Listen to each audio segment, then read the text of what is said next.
Hey, welcome to Classic Performance, and today we're going to see if a C5 Corvette really is an economy car.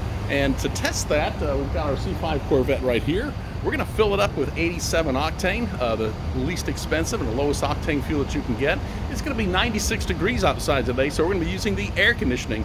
And we've got about a 4-hour trip on over to Charlotte, North Carolina. So we're going to check our fuel economy in the worst conditions where we need air conditioning, we've got excessive heat, and we're using the lowest grade fuel possible. So come on and go with us, and let's take a ride and see if a C5 Corvette really is an economy car.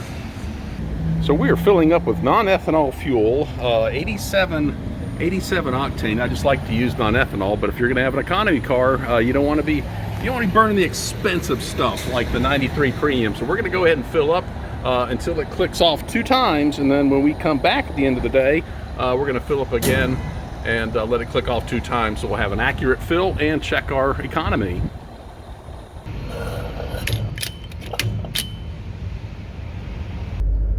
All right, so we're going to reset our trip meter right here back to 0 for an accurate account. We're full of fuel right here, and car's running. So we're off. So rolling down the road here about 65 miles an hour. It's a bright, hot summer day already. We're at 85 degrees and it's only 9:52, I believe. I can't see anything with all this glare, but it's 9:52, 84 degrees already. So it's gonna be a hot one. So we're rolling, and we'll do a combination of 2-lane back roads, and also we'll have some interstate traffic. And like I said, it's going to be 96 out today. We're on 87 octane, which, by the way, before the comments come in, 87 octane is approved by General Motors for use in a C5 Corvette. It says right in the owner's manual, and I've got it in the glove box, and I could even reference it in the description, but 87 octane is perfectly okay for all C5 Corvettes. Now, what they do say is if you want to run 92 octane, that will give you your best performance. So 87 octane will reduce your performance, and 92 octane or above will give you the maximum performance. So that's what it says. So 87 octane is what we're running, non-ethanol, because I just don't like to put ethanol in these older cars. But anyway, I would say too, if we ran 92 octane, our fuel economy probably would be better. But you're not driving an economy car and putting 92 or 93 octane in it because you're interested in economy. So let's keep on rolling. Now, I have also reset my average fuel miles per gallon, but you know, that might be good advertising by GM, because we're not getting 39 miles to the gallon, I can tell you that right now. Or I don't know, we might be. You never know. But we're going to check this. We're going to check this economy on paper by filling back up when we get back tonight. We're not going to go by the fuel calculator on the information panel. So we're going to check it on paper, and we're going to make sure we get a very accurate representation of exactly what this car is going to get after our trip.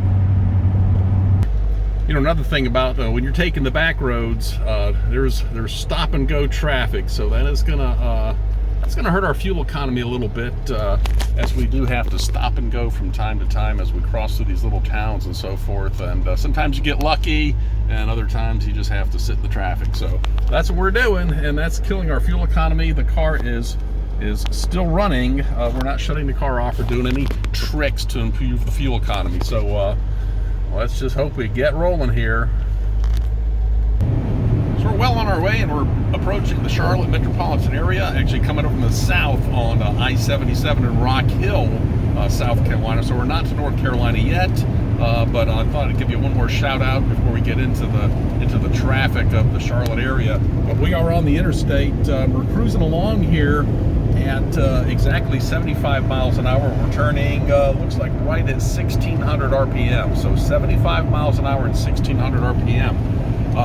This is a 6-speed car. I don't know if I mentioned that to you before, but it is a 6-speed car. The 6-speed car, you have the 342 rear end, if I remember, which is kind of the performance axle, particularly compared to the automatic versions.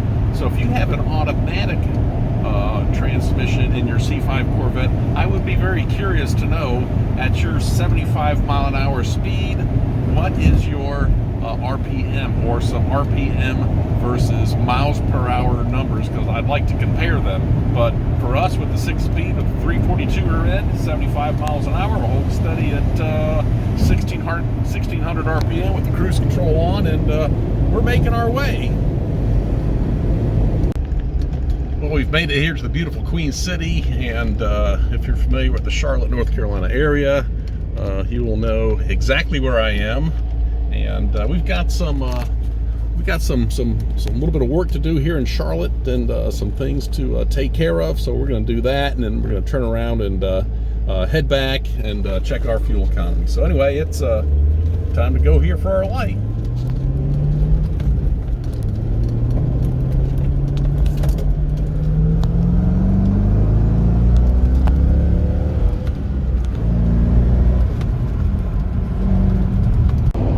As you can see, it is 6:47, and we are on the road leaving Charlotte, North Carolina. Had a great day, got all of our appointments squared away, and headed back down south of the border to South Carolina, to the upstate of South Carolina. So we got about, I don't know, probably about an hour and a half left to go or so, and we're going to go back and fill up with the QT. Air's still running. It still says it's 91 degrees outside here at 6:48, so it's a hot one, and car's running beautifully, and we're going to be curious to see what our fuel economy is when we get back. So in just an hour and a half, it'll just be like a snap of a finger. We'll be at the QT, we'll be filling up, and we're going to let you know what our mile per gallon is. I've got us a good-looking Mustang right here.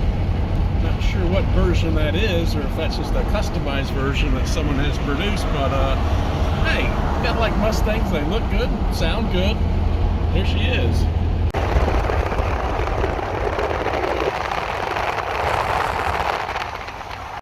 Okay, so we are back at the exact same gas pump at the same QT. What we have here is, looks like we've got about just, I guess still a little more than 3/4 of a tank of fuel. We'll hit our trip meter here, and we've got trip A, 187.1 miles to the gallon. So let's go fill up and see what we got. Okay, so here it is. Got our non-ethanol, 87, going in the tank, and just letting her pump away here. And we're gonna let this click off 2 times. So it's gonna click off, and I'm gonna hit it again, let it click off again. Make sure we have the exact same. There, oh, just clicked off right now. We'll, there it is. 2 clicks, 3 clicks. Okay, so she's full, and we're at 5.668 gallons. So all we have to do to figure our gas mileage is we take our 187.1 miles, divide that by our 5.668 gallons, and we get 33 miles to the gallon. Now also we'll check our trip meter, and 34.9 miles to the gallon is what the trip meter says right here. So that's not exactly accurate, but we did get 33 miles to the gallon. So indeed, a Corvette is very much an economy car, especially with the prices of gas today. I would call this an economy car, a performance economy car. Now what I'm going to do is upload another video that we did in the winter time, which was much colder, and we had no air conditioning, taking the same trip. So if you want a little more data on fuel economy for a C5 Corvette, you can watch our upload next, which I brought back from a previous upload of part 3 of the C5 Corvette. So take a watch and see what you think about the Corvette performing in cooler temperatures.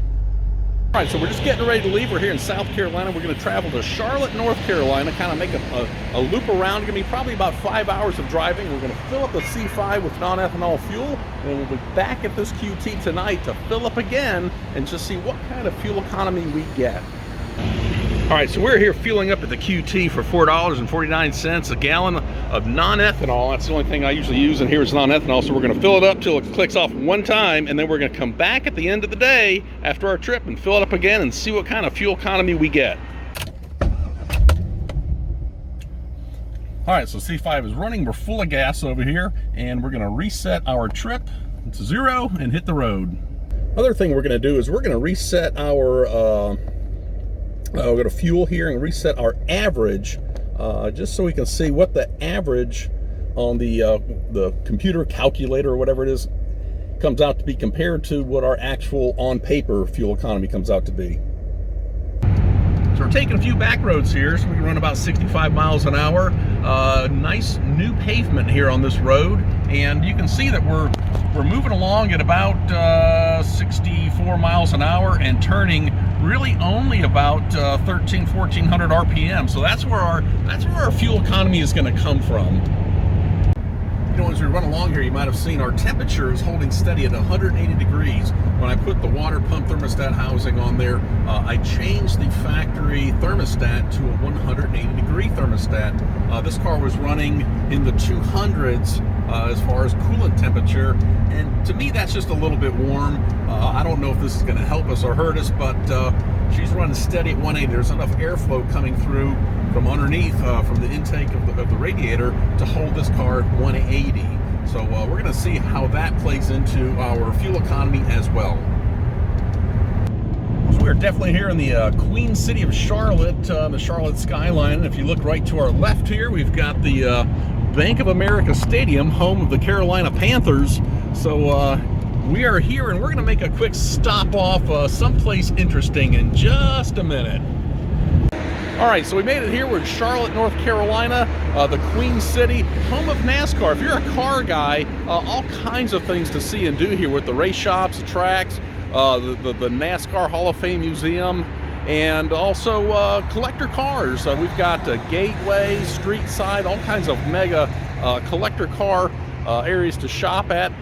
But where we are, and if you're a NASCAR person, and of course you're familiar with Rick Hendrick, and maybe you've seen the movie Days of Thunder, we're here at City Chevrolet, historic City Chevrolet. This place has been around since I was a kid. We used to come here and my dad would buy Chevrolets. So we're here at Rick Hendrick City Chevrolet, and we'll just take a quick look around and kind of see what they got. But this place has been here with the same sign probably since the 60s. And outside of here, we've got reserved parking for one important guy, and it says do not park here, and that is for Mr. H himself. All right, there's always something interesting in the showroom of City Chevrolet, and you never know what you're going to find. I've got my good buddy Taylor Earnhardt here, actually of the Earnhardt family, right? Yes, sir. Yes, sir. And we got two special Corvettes here, and of course we got the new C8s down there and so forth. But tell us about this 64 right here, Taylor. So this 64 Corvette was the first Corvette sold here at City Chevrolet. Mr. Hendrick went out and actually found it, got it completely restored, and has it here on display. Got it out of his museum to put it here on display. Been on display here for about 2 years now. Right, 64, first Corvette ever sold right here at City Chevrolet. Might have sat right here in this exact spot in the showroom. The showroom is almost exactly the same. I remember even when I was a kid, it's still the same showroom, updated a little bit. Taylor, tell us a little bit about the Grand Sport C7 here. So this is a 40th anniversary Grand Sport C7. It was a pace car at one point, but now, again, from the museum, Mr. Hendricks sits on our showroom floor, been sitting for about 2 years. It actually, if you see, does have all the Hendrick Motorsports signature on it, as well as some of the racers as well. So two great Corvettes here at City Chevrolet, and like I said, there's a lot of attractions here in Charlotte with the home of NASCAR and so forth. But if you're in town, do yourself a favor, stop by City Chevrolet, very historic and iconic place. And good folks like Taylor here, Taylor Earnhardt and others can help you out, give you a little tour around. So anyway, that's gonna do it for us here at City Chevrolet. We might take a look in the service department real quick and be on our way. And you know, this dealership really isn't a NASCAR showroom, but there's always something here. So we've got our Terry Labonte 1996 Winston Cup Series Championship trophy right here. Texas Terry from Corpus Christi, Texas. You've got Jimmy Johnson's Nextel. I don't know if you can see from the reflections, but it's Nextel 2007 Championship trophy right here. Some other awards and things for the dealership. And of course, back down to the Winston Cup Series. Who else but Jeff Gordon on the number 24 DuPont Chevrolet. That's Jeff Gordon's Winston Cup trophy from 1995. So some really neat things here. And here's an old old picture from Hendrick Chevrolet back in the day right here, not too long ago, but probably in the 90s to early 2000s, and still the same dealership. You can see the right here the old sign still there, which I remember from a kid back in the 70s. So anyway, really neat things here at City Chevrolet. Stop by, you'll be impressed. And we're back here in the service area, and we talked about Days of Thunder and City Chevrolet. Well, there it is right there in Daytona, City Chevrolet right there at the Days of Thunder cars. And if you look over here, here's Coles Trickle's car up on the wall from the Days of Thunder, and the 88 Dale Jr. car. So anyway, that's it. So that's back here in the service area, and some very unique things from Days of Thunder. So that's going to do it for us here at City Chevrolet. Take care, and we're back on the road.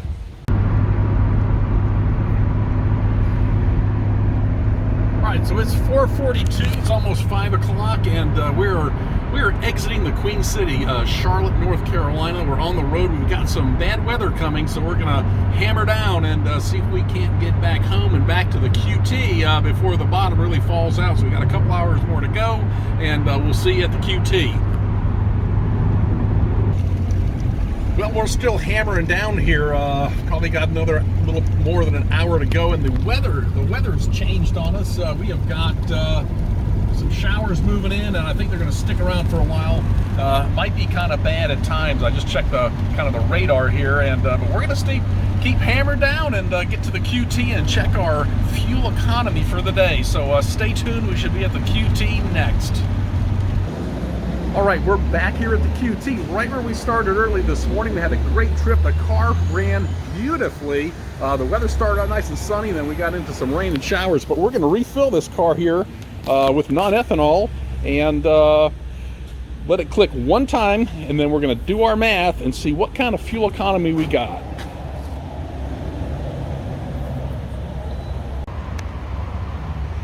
All right, so it has clicked off, one click, and we've got 6.811 gallons. All right, we are back full of fuel. Let's check our fuel economy right here and see what it says. We know we've got 6.811 gallons to fill it up. So we'll go to our fuel here, and it says our average is 34.0 miles per gallon. I'm not sure that I believe that. So anyway, let's go to our trip meter. So our trip is 212. We went 212 miles. So 212 mile round trip. Let's get our calculator out and do the math and see exactly what our miles per gallon are as compared to what the trip meter or the trip calculation miles per gallon says. Okay, so let's do our math here. So we've got 212 miles divided by 6.811 gallons. 212 miles divided by 6.81 gallons equals 31.126 miles per gallon. So we got, honestly, 31.1 miles per the gallon. Now, that right there makes the C5 Corvette with a 5.7 liter 350 cubic inch V8 and a 6-speed, and this car has the performance axle ratio, so that would diminish the mileage a little bit. But anyway, this is indeed, in my opinion, not only a performance car, but it's also an economy car. So that's our upload for today. Thank you for joining us. And if you like classic cars, boats, trucks, airplanes, subscribe to Classic Performance, because we'll be back with more excitement. Have a great day. So anyway, if you watched all the way to the end, you've seen our side-by-side comparison of what kind of fuel economy you could get in a C5 Corvette. Our recent today, summer, 90s temperature with the air conditioning running, but also the one we did earlier in the winter time when it was much cooler and no air conditioning, basically on the same route, same trip, with the same fuel. So anyway, I hope that gives you some information on a C5 Corvette and if it really is an economy car. So if you like classic cars, boats, trucks, and planes, and of course C5 Corvettes, subscribe to the channel. We'd love to have you. Hit your notification bell so you'll be notified when we have continuing uploads on the C5 Corvette and other interesting vintage vehicles. So take care and have a great day.